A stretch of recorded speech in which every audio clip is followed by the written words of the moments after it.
So we're up to Daf Ayin Beis. 3 lines from the top of the page. And we talked about ribbis using a guy's money or money you lend from a guy or you'll borrow from a guy, whether you can turn around and lend that same money to eat. I mean, this happens quite common. You have a bank loan and you worked out whatever it is, and it's not due for another year or so, but you already have the money to pay back the bank. If somebody says to you, it's very hard for me to secure a loan, you have the loan already. Why don't you just lend it to me and I'll pay back the interest that you have to pay. And the problem is that you're borrowing the money. Let's say he borrowed $100 principal, and then you have a debt to pay 120. You're borrowing from this guy merely $100, and you're going to be paying that extra 20. So you're paying ribbis, and who are you paying it to? You have no dealings with the bank. You're paying it to the yid. It's mamash a case of ribbis. So therefore, we discussed how we can make it that it should be considered as if the bank lent the money to this person, not you. Otherwise, there'd be problems. Says the Gemara here, 3 lines on top of the page. Tanu Rabbanan, we learned Yisrael Shalava Mois Min Hanochi Beribis. An interesting question. A yid borrowed money from a guy with ribis. He borrowed $100 and he paid back 110. Then what happened was a a while later, the guy said to the yid, instead of saying owe me 100 plus 10 interest, let's just make a new contract and say you owe me $110. It's so much easier. I don't have to explain myself, breakdown of the debt. So fine, they agreed. So now there's a new debt, a new contract for $110. But then what happened was, then this guy, that this guy now became a yid. Is he allowed to collect now 110 because that's the new loan, or he can only collect 100 because $10 of that is interest, and now as a yid he can't collect? And we had a discussion before. The Easter is collecting as well. So the rule follows. His guy is talking a little bit. If they did all that before he became Jewish, so therefore when he became Jewish, what does he have? Is a now standing loan of 110. Why can't he collect it? Guys, they can, the guys they collect both. But let's say first he converted. So therefore, to circumnavigate the law, they decided to take that 100 plus 10 to turn it into a loan of 110. Obviously, it's out to cheat the system, and he's a yid now, no ribis. Zokel Milva Goivas Akadin, he collects the principal, they ain't a Goivas ribis. He has no right, he's not entitled to collect the ribis, it's awesome. Likewise, and this is the case where the guy is a lender. Similarly, if the guy was a borrower and he borrowed with interest from a yid, and we had a whole discussion before, is if it's a mitzvah, if you're allowed to, or you shouldn't do, only kedei chayiv, enough to live on. Likewise, nochli a goy shalava mois mi Yisrael. If a guy borrowed money from a yid, right? So a guy borrowed money $100 and he owed 110. Over time, they decided to rip up the old contract, made a new contract for $110. Simpler. Then when this guy became a yid and he's the borrower, what does he pay? This guy, same principle. If before he became a gezak they turned the entire loan into one loan. So when he became Jewish, what did he owe? $110 to the Yiddish lender. Then Goy was a cat and said, there's no ribas here. It's as if he paid it back and he got a new loan, and the new loan showing $110. But Imish and his Gaia, if he did not do anything until after he converted, Zokran all of the milva, he was only made it a milva after he converted. Then what happens? So you have a principal, you have the keren, and you have separately the ribis, and now he's a yid. You can't pay. He collects the keren, but does not collect the ribis. That's one opinion. Rabbi Yossi argues on case number 2. Rabbi Yossi says if a goy became a yid, and else a goy, he would have to pay ribis. Now that he became a yid, you say that what? That you shouldn't pay ribis, right? You shouldn't pay this. What are people going to say? Why did he become Jewish? To spare his payment of ribis. We're talking about the conspiracy, the conspiracy, that's the word, theorists. And we do not want to give them the opportunity to go around and to berate this person. So Rabbi Yossi says, Nochi agoy, shalava mois Yisrael bar from yid beribis, ben kach or ben kach, I don't care when it happened, goyves akeren v'goyves ribis, collect everything. Why? And Amar Rava, Amar Rav Chizda, Amar Rav Huna, Halacha ki Rabbi Yossi, Halacha Rabbi Yossi, and Amar Rava, my time Rabbi Yossi, what's his logic? Kadesh lo yemru. You shouldn't say bishvil ma'osav this guy is there. We don't want the people to say that this was a ruse of how to get out of paying. We are very concerned with learning more Sanhedrin in the noons, how certain dinim we decided, even though technically it's mutter for a guy once he became a yid, but we don't want people to say, yeah, you know why he became a yid? Because as a guy, for example, living with his sister. I mean, as a guy, how can you lose a sister? That's part of the mitzvah b'nei. But as a yid, you're no longer brother or sister. Gershon is Garik Kotchanaylan. So if we can allow him to marry his sister, where technically he can, what are people going to say? That you know why he decided to become a yid? Because he wants to marry his sister. So anything which is forbidden for a yid, even though technically in this situation be mutter for the guy, we say it's us. Tanabami learned. Start an interesting now discussion. Okay, we want to penalize people who actually lend money with interest. They're doing the wrong thing. We don't let them collect it. We had a machlekes of the Bezdin intervenes. Abelazar says by Ribas Tzutz, the Bezdin comes in and takes it back, and the Chachamim say once you took it, it's his. Lotzadei Shemayim should give it back, but we're not going to in any way coerce him to give the money back. Why? Because the borrower gave it to him voluntarily. So here's an interesting case. Star shekosa by ribis. Okay, you have a star. There's ribis recorded in the star. $100 and $20 interest. Coin sinaiser. Yeah, we penalize him. What do we penalize? Penalize him. He can't collect the $20. That's not a knas. That's when we say you cannot collect a knas. What's the penalty? The only way a penalty works is if it hurts. If all you're telling me is you cannot collect a knas, everyone holds you not collect. The Torah says you cannot collect a knas. So what's the penalty? Like Rabbi said, I mean, the penalty is that even the star for the $100 principal is a useless piece of paper. Is a useless piece of paper. Not that he cannot collect the money; he still owed the money, but the star is no longer a useful document. He says here, in other words, you would think when you have a star, what's the mile of having a star? Not only that it happened, this proves that the loan took place, but also it enables me to go and collect from fields that you aren't sold to. This star, you cannot use exactly. It's useless. You cannot use it to collect the short order. Constant that the paper is no good. Big machzes are showing takes it here in the beginning, and the other is showing him Ritva and others and Rajba. Can you use the star as at least as a document to support my claim that you owe me money? The guy now denies he owes him money. And he said that star is useless because there's a class. Do we say it's taka useless, or do we say it's useless as far as collecting the chasam mishabadim? We're not going to give you the privileges that the star has, but the star, in prime face, he says Kaligo 2 didn't sign that he lent the guy money. That's like at least a milvapeh. Big machlekes. Or we say the whole star is no good because when we do a class, sometimes you go overboard. You reach, you go, you reach further than you should. Take interest. Very good, but it has to be Talmid Chacham.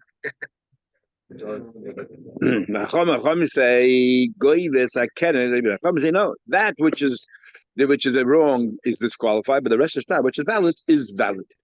The Mike was so the Kansin and Hetadim Shemisuda, we will penalize even the good parts because of the remainder that is forbidden. And the Rabbanan Sab did like Kansin and Hetadim. So the guy made a mistake, the guy did the wrong thing. So what he did wrong, we're going to penalize him for. But what he did right, we're not. So the rest of the star, the balance of the star is still a valid star. The principle he can still collect with the star. We're talking about here, at the moment it's not clear to the Raisa of the bone. Actually, my is going to do the Raisa of the bone. It seems that somebody who's an ISIS is straight out loan. No, much more than that. Excuse me. Tanan Hasa, we learn Shtare Chayiv Hamugdani. We learn Shtar Chayiv. You write a Shtar Chayiv. Shtar Chayiv has two full purpose. One is to corroborate your claim that you're owed money, and number two is to enable you to collect from any properties that he unsold from that date. If you predated the Shtar, and yet the loan hasn't taken place, which means that he doesn't owe you the money yet, and you have no right to collect the Shtar from that date. So Shtar Mukdim is possible. Now, if he'll collect only from the date that's beyond the actual loan, what happens then? Okay, you cannot take any premature sales. But what about if he's only going to use a star for dates that are beyond that loan? It should be all right. So the Gemara says follow. But if you postpone the date, I lent you the money on base 7, and then I wrote the date on it base Tammuz, then forget that the buyers are very happy because all those who bought between base 7 and base Tammuz are not included in the star. Very good. That's caution. Now let's understand. Why cancel? If you're telling me that we only canceled the Isa part, like the Rabbana say, and the Heta part remains intact, so why do we make the star possible? True, you cannot collect from the earlier date.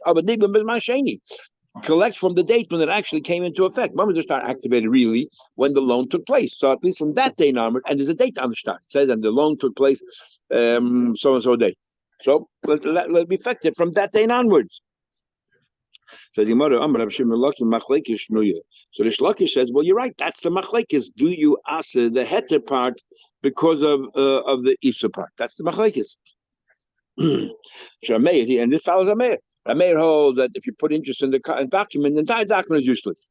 He wrote it. Ameir holds that if you put an earlier date, the entire document is useless, even the later date. But according to Chacham, you're right. According to Chacham, you would be able to use this star mugdim, but not from the date that's recorded in the star, but from the later date from when the actual star was activated. Rabbi Yechanan says, "Afilu teimar rabbanon." Here, the rabbanon will be why? Gzeira, we are worried. Shema yigmem is manrisha. The lekuchas might not know to ask the question. They don't realize it's a star book. They see a date on it. They assume that that's the date the loan took place, and they're not asking any questions. They're going to forfeit their property. So it's not fair. So it's not a gzeira that we're passing the good part of the star because of bad. The good part of the star is not a good part either. It's not strong because it's not obvious that it's no good. It's not obvious that the bad part is no good, and people will therefore make a mistake. The Mort has an interesting story. You have a clever guy, and this is the story. Who gave the person the mashke party? So Reuben and Shimon. Reuben lent $100 to Shimon. Shimon seized the property, a vineyard from Reuben. And he ate it for 3 years. They made the arrangement we had before called the chiyasa, where you deduct a nominal amount every year, whether it profits or doesn't profit, or not ribis, and so on. Maybe over 10 years, the property, like mashkan to the suda, over 10 years, the property gets transferred to the thing. But this is 3 years later, and this lender was not a mensch. Amalek, the lender says to him, if you sell it to me, if you sell me the property in fair price, I'm happy. Although if you refuse to sell it to me, you know what I'm going to do? I am going to conceal the document that says that this is merely a security, and I'm going to tell everybody I bought it. And they're going to ask me, so where's your deed? Where's the contract sale? And I'll say, I lost it. And because it's 3 years, we're going to learn the cheskes about him that if you own a property for 3 years and you lose the deed and everything else, it's all right. And the fact that nobody protested your residence for 3 years proves that it was an actual sale. So I'm going to conceal the document that this is a pledge, and I'm going to say I bought it, and you want me to do a thing. But I mean, I'll say the how the guy realized he's stumped. There's nobody, he must sell to this guy, but he doesn't want to sell. He wants to retain it for himself. What did he do? What did the borrower do? Ozil went. He said, "Okay, no problem. Get the agent tomorrow. I get to start tomorrow. I'll come over to your office tomorrow. We'll sign up. You give me the money. I'll find the good." Ozil come. He went that night. Akanya Libinoi cotton. He sold the property. Reuben, took the property. I guess in this case the borrower, and he sold it to his son. And then the following day, well, he sold the other guy, which means the property, what he sold to the other guy was not a sale. He sold him a sold property. So the whole piece of paper he wrote on the document was a useless piece of paper. Now, what happened there was that Shimon, the lender, now is the buyer, gave him the money for the property, thinking that he's buying the property. He gave him the money for the property. Now that turned out it was not a sale, means that he basically lent the money to the guy, because the guy, Reuben, has to reimburse him with the money. Because there was never a sale. So Rita was alone. So what happened was, and in the contract, whenever you sell property, you say, and I guarantee you, if you ever lose the property, I'll give you the money back. I'll return you the money. So the shaila here is, if the contract is a useless piece of paper, then the promise that I will give you the money back is all useless, because it's all documented on a document which is meaningless, because this star has no validity, because last night already was sold to somebody else, to his son. How do we view that? This is follows. Now, there's no question the sale never happened. Why? So what happens? Zuzah, the money that the buyer, Reuben, who was actually the lender, but the money that the buyer gave is Kimil B'Shtadami. That's the question. Do we say, okay, it's like a loan documented? The document clearly says, I sold you a property and I'll give you back your money. So this clear. So now the property isn't sold. I owe you the money. So the chayla here you have a document supporting that Reuben owes now Shimon to return that money that he paid for the property. And therefore, if you have a document, any property sold in between, let's say the guy didn't really realize what happened 3 months later, any property that the property was sold from Reuben, Shimon has a right to collect not the money from Reuben, most of these properties. So that's a separate cheshbon. He still owes the money. Oy Dilma, or perhaps Kimilva Padomi. Or do we say no? Since the star is worthless, why is the star worthless? Because he never sold my property. And if the star is worthless, the word that he says that I'll reimburse you is worthless. So therefore it's only a milva peh. I definitely have to give you back the money, but it's only milva peh. Therefore you're not entitled to go and collect from the Chashem Shabbatim. The ain't no guy from the Chashem Shabbatim is not entitled to the Chashem Shabbatim. Which one is it? And it's along the lines you're talking now about that the star is not worth anything if you go to star muktim. Isn't this exactly the case of Rabasi? Rabasi said, and we had this in our service, he said before as well. The Levi says to the Malva, yes, the star was written, yeah, everything was done good, but I paid it back. So the machlek is, do we say pesha asa pesha? He could have denied and said it's not the star. So therefore, if now he says it is, but I paid you back, we should believe him. Or do we say once he established the star is valid star, there's another rule that says a person does not pay for the star without ripping it up. And if the star is still in existence, he probably didn't pay. So how do we view it? So he says, "Moida b'shtar shekasir." The label is moida. The star is a valid star. You no longer need to corroborate or substantiate the star, and therefore the guy in the chasam shpad, even though it has a migay pesha asa pesha hitter, but we consider it two separate cases. You establish the validity of the star. End the story. Now we look at the star. What is the dim of the star? If there's a star, a proper star, and you tie the paraiti, ain't an lemon. Because star chabiyodi my boy. Why the star by here? You should have worked it up. So now that we have this din, that once you have a star, it's a valid star. So the same thing over here as well. Same thing as well. That since the guy who sold the property to the person he didn't want to is made that he sold the property. He's made that I wrote the star, and I wrote in the star that I'll reimburse him for this. I wrote it. So therefore, it's a made star because he proved the veracity of the star. It doesn't matter he has a migoy that that he didn't want to sell. It doesn't matter. Since he gave it credibility, he has to follow through the star. And therefore it's a valid star, and they can collect from all the Chasam Shabbatim that was sold post that date. In this case, the intention is to pay him back. Gemara is going to say now in a minute a few differences. Amalei Rabba, you have a number of times Rabbi comes up with an answer, and Rabba refuses it. Amalei Rabba says, Rabba, and it's hard to know if Abaye changes his mind. Abaye still maintains his opinion. Rabbi just argues. Amalei Rabba says, "Me dummy, what are you comparing?" In the case, in this case over here, in this case over here, it was a regular star, a regular loan, and the star was meant to be written. Okay, he couldn't find the item to verify, but the star was meant to be written. Comes along the Lev and says, yes, it's a valid star. Okay, there's no reason to suspect anything else. And it's a valid star. Okay, and then now the din is that you have to pay. Also, here, after he sold the property to his son, the star they wrote the next day, it doesn't have a scintilla of truth to it. There's nothing here. So what are you telling me that the star is valid enough to make it chayiv him to pay the money that he's made that a sale took place, and I guarantee him there's no sale that took place. It's totally different than the other story. Yosef Merema repeated the sugya. Rabbi said,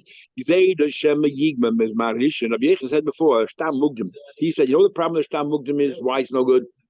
He said the reason why Stam Mugdim is no good is because it has part bad, so we cancel the whole thing. Even according to the Rabbanan. Even the Rabbanan will be made. The Rabbanan will say that you have a star with ribas. The ribas you don't collect, but the rest of the star is good. But a star Mugdim, why do one use it? Because the Lekeach doesn't realize that the star mugdim, will walk in unsuspectingly and end up paying back properties when he shouldn't have to. Now, why does Yechon have to say that? He should have just said it's a star that should never have been written, and even a chacham will be made. A star that should never have been written is not a star. When the chachamim say the star should be written and a part of it is wrong, I lent you money, so I have a right to write a star that you owe me $100. There's a paragraph there that's wrong, that I'm also charging you interest. So Chachamim say that the interest part is no good, but the rest of the loan is good. But if you're writing a star mugdim, the whole star is no good. It's never happened, at least not at that time. You can't write the star in the first place. Amalei. What are you comparing? Over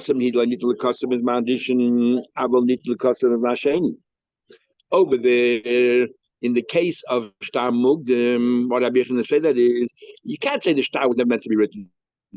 The Shtar itself is true. Reuben is lending Shimon $100. That's true. But the problem was, he wrote an earlier date than it should have been. So it's meant to be written, but a detail of it is wrong. The time, the date. But over here, the whole Shtar Mecher, once he sold the property to his son, that property that he's now selling to this Lekeach should never have been written because there's nothing to sell. It's not yours to sell anymore. It's your son's now. So therefore, the star is worthless. How can you say the star proves that, so like a Milva star, he owes the guy money, to reimburse the guy? There's no star here. It never should have been written. Hello, how Tanya we learned. We're talking about a star that seems to have no validity and yet it has some credibility. And it shouldn't. Hello, how Tanya, this that we learned. The Shevach Kakois Ketzad, it says that certain things you're allowed to collect from the Kuchas, from Shvadim, and we had this in Gittin, but Shevach Kakois you cannot collect, and we had before as well. Shevach Kakois you cannot collect from the Kuchas, because it's endless. Well, if a guy steals, I'm going to explain here. A guy steals a property and then he on-sells to somebody else. Now the original owner wants his property back. So the Ganef has to reimburse the buyer. He reimburses the buyer for the land and for everything. So when it comes to the land itself, he goes to the Lukuchas, and he doesn't have any assets to pay back, and you go to Lukuchas to collect. But when you go to the improvements that he made in the field, you cannot go to Lukuchas. This innocent buyer cannot go to Lukuchas to collect, because how can Lukuchas protect themselves? It's endless. How much are you going to put in? So therefore, you cannot go to Lukuchas. That's the din. It says here, the Shabbat HaKois Ketzad. What do you mean? How did you go to the stole the field? Somebody else. Bichi improved it. And now is taken away from this buyer. Right? The guy's next away from him. Now this buyer, when he wants to get reimbursed for the principal, he goes to the Chasher Shabbatim. Why? Because they bought it after he bought this property. And there was a chrais written in the star. There was a chrais written in the star that I am selling you this property, even though it's stolen, and that if anything gets taken away from you, I reimburse you. Okay. But the Shabbat Gleidim and the Chashem, any improvements, you don't go to Shabbatim, made a special tikkun olam. Why? Because the Lukuchas no way can they ever protect themselves from Shabbatim, from Shabbachim. How do you know how much money they're going to invest? Here you can't. Now, name of the how can he go to Chasem Shabbatim and collect? The whole star shouldn't have been written. It's a stolen property. So what? The Ganef sold a stolen property. According to your logic, that a star that lo nitin lekotzik should never written in the first place is not a star. So what right does he have to collect? This is the person who bought from the Ganef. What right does he have to go ahead and collect from the other people's property that were purchased after his, when his contract of sale is a meaningless contract? It's just a sharan. Name it was a stolen property. Name it lo nitin lekotzik was a hochi hashta. Here again is different. The star has some validity. Why? Whether you follow the opinion that he goes out of his way, the Gazan, once it's been discovered who he is, he'll go out of his way to redeem his name. He'll go out of his way to make sure that this person doesn't call him a Ganef. So he will go back to the Nigniv and negotiate with him a price that he could buy the field, and then retrospectively the contract that he made to that person is a valid contract. So it's not like nitin lekosif, because he'll go out of his way to make sure that it is nitin lekosif. That's why we recognize the shtar, but only for the land itself, not for the shvach. One opinion says he doesn't even call the gazan. Or he wants his integrity. They already explained the difference.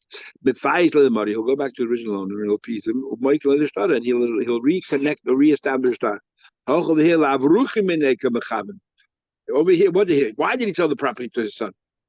So not to have to deal with this person who's trying the strong arm tactics to buy. You threaten him, otherwise I'll conceal the contract and I'll tell everybody I bought it. But he doesn't want to sell to him. So in the case where he doesn't want to sell it to him, then surely the contract that he wrote is purely, facade, and that it's no contract, no validity at all. I'm saying all the cases we have here, he does want it to be a real contract. There are issues with it, but he wants to be a real contract. The intent is to be a contract. That's why we say the contract is valid. Mishnah. We had this before already a number of times. That's called isko or paiskin. This is paiskin. Paiskin is I borrow from you a certain measure of wheat, a saw of wheat, and I say I'll pay back to you in 6 months' time. The problem is that in 6 months' time, a saw of wheat might rise in price, and comes out I'm paying more than what I got. I received from you one saw was worth $100. By the time I pay back to you, that season now it's 150. That's pure divis. So we said two conditions that you can do it. One is if yotza hashar, if the price now anybody can buy anywhere today. When I came to you for $100 a saw of wheat, so then when I gave you the money, you the Malda could have gone straight out there anywhere and bought that saw of wheat. We treat it as if you did buy the saw of wheat in order to pay me back at a given time, and any increase in value, it was the loiva's increase. It was any increase of value, it was the Malva's increase. He already bought it. It's as if he already got paid. So what happened? Reuven borrowed money from Shimon. Right? He bought about a saw. Reuven is buying it from Shimon. And they made up in 6 months to pay. Chances down in 6 months will be $150. But right now, if Yotza Hashar, which means that there's a fixed price out anywhere in the marketplace, in all the big marketplaces, that this wheat right now is $100. So when Reuven borrowed the money from Shimon, Reuven could have gone ahead and bought it somewhere else, and then any increase of value would have been his. So it's as if the money already is sitting by Reuven, and therefore there's no riba. Another one is if it's not the price has not been fixed, but the lender has the wheat to give him. Reuven bought wheat from Shimon. Shimon has the wheat in storage right now, but Reuven doesn't want to pick it up for another 6 months. By then the price will go higher. But since Shimon has the wheat in storage, it's as if Shimon already bought it for Reuven, and therefore it's as if Reuven now is the owner of that wheat, because Shimon could have given it to him straight away. Right? Reuben wants to buy wants to borrow a saw of wheat. Yeah, so there Reuben just wants to do it to protect himself, and maybe his incentive is he wants to buy now at a cheap price before the price rises. But since Shimon has, and Reuben gives money. Reuben doesn't collect anything yet right now. Reuben gives money to Shimon. I want to buy. I'm buying now, not lending. Reuben gives money to Shimon to buy a saw of wheat, but he doesn't get any saw of wheat right now, right? And he's buying now the price of one saw for $100. When he comes to collect in 6 months, the wheat by then will be $200 or so. So Reuben, basically, during this time, what happened to Reuben's money that he gave to Shimon? He's just sitting there, and Shimon might be using it for other things. So Shimon is as if Shimon is a borrower. He has use of the money. And then Shimon, because he has use of the money, he's giving back Reuben double what he ordered. So that is mamish a case of ribis. But if Shimon already has the fruits available, could have given to Reuben on the day. So it's as if he did give it to Reuben on the day. And any increase of value is Reuben's increase of value. Any increase of Reuben's increase of value. Or again, if Yotza Shar and Reuben gave the money to Shimon, buy me, even Shimon doesn't have the produce. But if that's the prevalent marketplace and it's available, so he could have bought it anywhere. Shimon could have bought it anywhere, and then whatever he has, as if he gave it back to Reuben, and now it's Reuben that increases. That's called Yotza Shar. The question is, how do you decide what's considered Yotza Shar? Price where? There's large marketplaces. There's one particular store. Says the Mishnah, ain't place going to pay the do the deal, but pay this actually Yotza Shar. Until the price is fixed, until it goes out there. Yotza Shar. But once the price is out there, you're allowed to go ahead and borrow, wheat. Alpha pisha ain't l'zeh. If one can have that, you has. What happens if you decide to harvest your field before the time that it's ripe? Right? So there's no fixed price yet. No one knows how is the wheat going to turn out, what's the season going to be, what kind of yield is it going to be. Depending on the yield, that's the kind of price you pay. No one knows. So if in the beginning of the kaitzim goes out there, then he makes a deal. This is considered there's no ribas here. Why? As if he is kind of the wheat right now. As if he was kind right now, and any improvement is his. He didn't make a kinyan. It's still growing. In order to make it yours, you have to do a kinyan meshicha. Nevertheless, it's only abak ribis. Why? The only time it's ribis matrade is if it's straight out money. I lend you $100, you give back 120. Here, I'm buying, I'm prepaying. That's what this is all about. I'm prepaying, so I want a discount. And here, because you are prepaying, and so therefore it looks like ribis. It's an abak ribis. And by abak ribis, we are making that if you happen to have it, we're not going to be good. By alone, we'll soon see if that works the same way. Okay, how you the first one, so we're going harvesting when the basic imai, you can go ahead and work out with ala godish also on the silo. You're talking now that I'm going to collect when it's fully mature and harvested. You can do that because anything that happens beyond this point is if it's my trua that is improving in value because it's here right now, as if I got it. Remember, but it's here right now. It's as if you already gave it to me. And you didn't give it to me yet. It's as if you gave it to me because only ribas to Rabban. It only looks like ribas, and here we've overcome that look. The optics have been taken care of. Ala ovid shalanovim. You have these big vats that you store there the grapes, and you let them sit there so that they warm each other up, they generate heat, and slowly but surely the skins loosen and juice starts oozing out. And or Halamot says, no, again, these are early stages. They're all there, but they're early stages. They haven't yet been ripe. I'm paying you now at this stage for what it's going to be when it's fully ripe. As if I got it now, and therefore any improvement is mine. Those who potters, so they start initially performing the clay pots, but it's not yet fully here, and therefore definitely you don't have a price fix yet because nobody knows how it will turn out. Nevertheless, it's good. There's no ribas you can do that. Well, I see that when you're going to put these stones and you're trying to make lime and pitch and all those things, and burn wood. These are early stages. Definitely something that's going to happen. It's as if and I pay you now as if already it's mine because this is called yeshlet. Because the whole thing is that Rabbanan we're pretty lenient with definition of yeshloi if it exists. Then he says further, he can also organize the fertilizer the entire year. Rabbi Yezi says so Zebel is on the entire year. Rabbi Yezi says no. You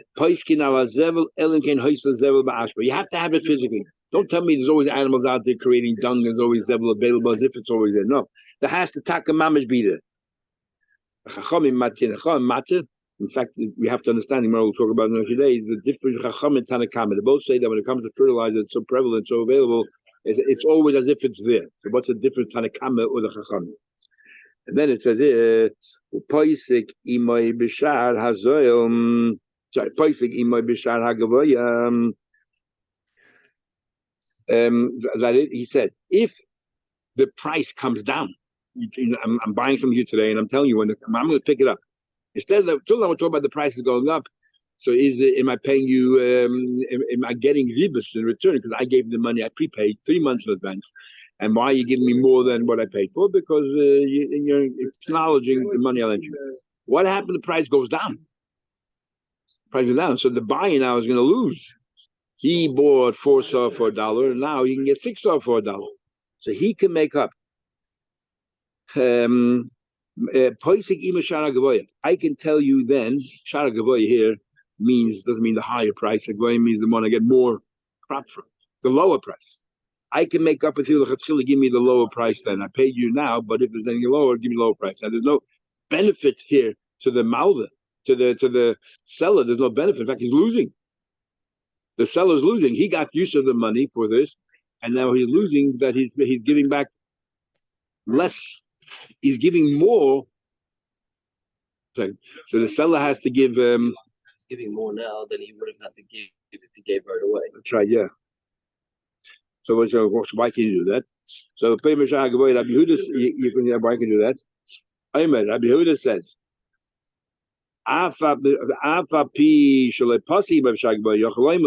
even if you didn't make it up, you could do it. Why? And this is the logic.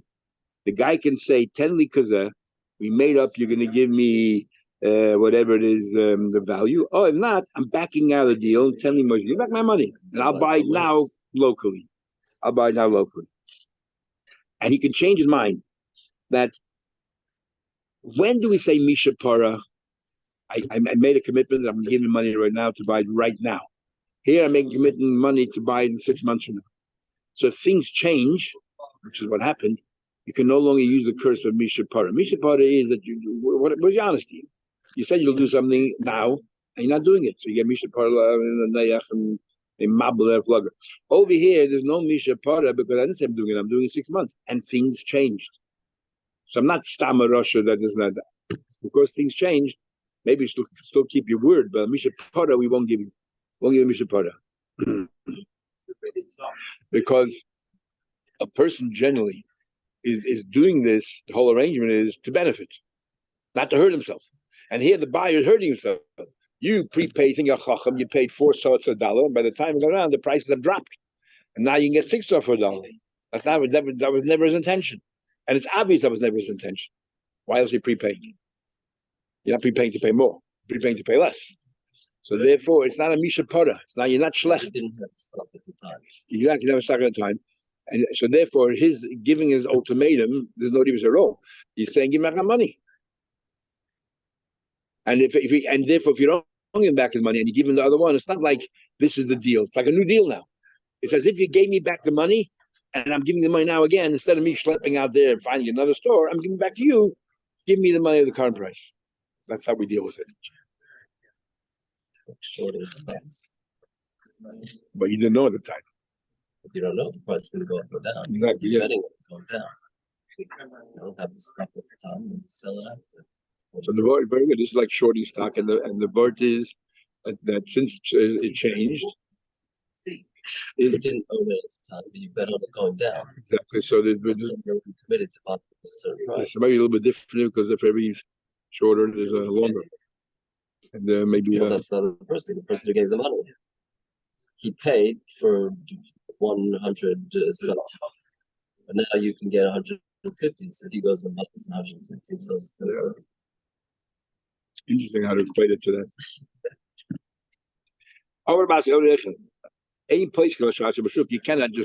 You cannot just rely on the price. When we say price in one particular market, even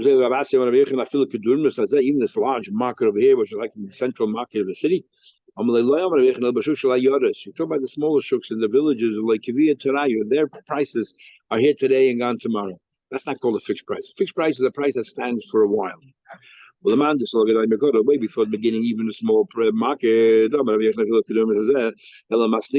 understand music? Ain't poiskin ala pega the shar that shar poiskin.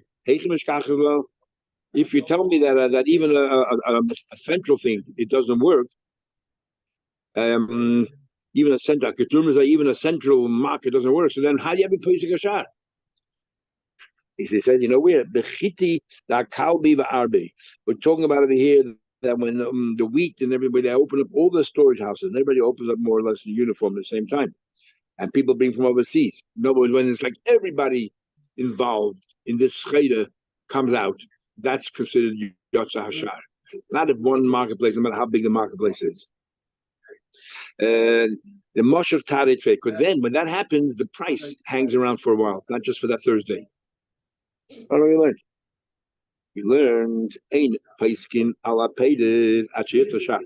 You don't fix it unless the price comes out. Yatashah paiskin you do. The logic is even though I don't have any money to buy it, the seller doesn't have the crop, but he can always buy it right now. It's as if he bought it for you, and therefore it's your benefit if it goes up. New wheat. There's an advantage in new wheat, it stays longer, but there's an advantage in old wheat that is drier, so you get more flour out of it. So old wheat generally is more expensive than new wheat. New wheat has a lot of moisture in it, and old wheat has very little moisture in it, so it produces more flour, better quality flour. So hoya chadosh is ma'arba. New wheat sold for 4 saw for a seller. Well, the chol adam mishal. Sorry, I skipped the line. Hoya chadosh is ma'arba. The yishan is mishal. Is the old one from 3. Ein poiskin ashiyete shalachos. You can't mix the two. You have to have a price for old and a price for new. What about those people who buy from a lot of different farms? You have a whole mixture. You have some good quality, bad, and you mix them all together. It's called lakut. It's all gathered together. So you can't say this is premium quality. So theirs is cheaper. You're buying 4 saw for the $1. But everyone else, who cares for premium is mishalish. Ein poiskel again, you cannot do it. Actually, a separate price for the shoyer and a separate price for the locations and a separate price for chol adam, for everybody. Said, these people were involved. They buy wholesale. They buy from a whole bunch of farmers. Then by them, their price is not considered a fixed price until we hear the price from this quality, this kind of grain, lakutas, all gathered in gathering, a mixture. Like it. What's the logic of a like it? The Leslie. You tell me by a like it. The whole idea is you have to wait for the fixed price. And then we can do the arrangement of the mission and say, because if he doesn't have it, he'll buy it from another like it and then pass it on as if he gave it over to him. No Balabai Nama Yazim like it, so why can't the Balabai do the same thing? Even though the Balabai is premium, but if he wants, he can go buy from a like it and he'll have it straight away and he can give it back. A balabayis, a small guy in his own house, he wants premium stuff. He won't go to like it. We get a mixture of all kinds. So therefore, for him, it doesn't work. We can't say, oh, he could have gone to like it, but people from a balabayis don't buy that. Or anybody saying, either the balabais wouldn't do his pasanish, or the person, why did he go to balabais instead of to these wholesale lakutas? Because he wanted premium stuff. So if he went to balabais and asked for premium stuff, the balabais can't say, oh, I could have gotten lakutas today, the cheaper stuff. It doesn't work that way. Did Ravuna say that? Sorry, I missed the line. Ain't loving al shar shebeshuk. And that means everything we said right now is purely when it's a business deal. Savakribis. I borrow, I want to prepay commodity. I'm buying Paris and I'm going to pay you in 6 months' time. Or I'm paying you for the Paris and you're going to give me the Paris in 6 months' time. I'm collecting in 6 months' time. Your problem is that made me 6 months' time be worth more money, and I'm getting paid back more than what I gave you. So then we said, but if there's Paris right now available to him right now, or if he has the money right now, extra money that he can go and buy anywhere he wants, Yotza Shar B'Shuk, the price is out, it's easy to buy. It's as if he already bought it from him, it's good. But what about a straight out loan? A straight out loan. And the straight out loan is I am lending you $100, but I'm picking up in 6 months $100 worth of payments. So it's a straight out loan, but the payment is not money. The payment is actual payment. In our cases, I gave you, let's say, paid us or paid us. I gave you, let's say, 4 saw and thing, or I gave you money to buy 4 saw. I did it to buy. Here, I'm lending you money. No, I'm not buying anything. I'm lending you money. But I'm giving you the opportunity to pay me back. If you don't have money, pay me back with paytas. Same arrangement. And then I'll be getting back more paytas than if I would have bought it today. But it's through the eyes of a halva. We know what the price is right now. But the point is, it's through the eyes of a loan. Do we say, this is no longer avakribis, we were very easy. This is mamash a loan. And here, it doesn't help. Oh, because if he happens, the money could have been more than the fixed price. The fact is, he didn't. It's ribis. That's the question. Says the Gemara. So Amar Rabhuna ain't loving al. You can't do that. Others Rabhuna say that. But boy, in the name of Rabhuna, they asked Rabhuna once, how did they have these issue bachrim? The Yosri be Tishrei, they would borrow money in Tishrei, Upari be Tavis, and they would pay fruits in Tavis. It's fruits. So this is Mamish's case. And they asked the Shalios, you can Tavis worth more than in the is it mutter or not because they're paying back more than what they borrowed. Back. I'm lending you $100. You pay me back $100 worth of fruit. That's a problem. $100 fruit of today or of then. That's a problem. What happened to $100 worth of fruit tomorrow? Oh, $100 worth of fruit. I don't know. It doesn't say 10 apples. You're going to give me $100. Yeah, that's not, you could do that, but here it's saying is today's price. You're going to give me, if you don't give me money, you're going to give me $100 worth of fruit. What it's worth today, the day that I lend you the money. And the problem is that the fruits today might be $1 a peach, but that's over there might be off season, and the peach will be $3 a peach for the same. So he's making a big profit. So they asked the question. You said by a sale you could do that as long as the fruits are available right now, or there's a fixed price. So what about I lent you money, and we made up? If you don't have it, you can't pay me. You pay back the fruits of today's price.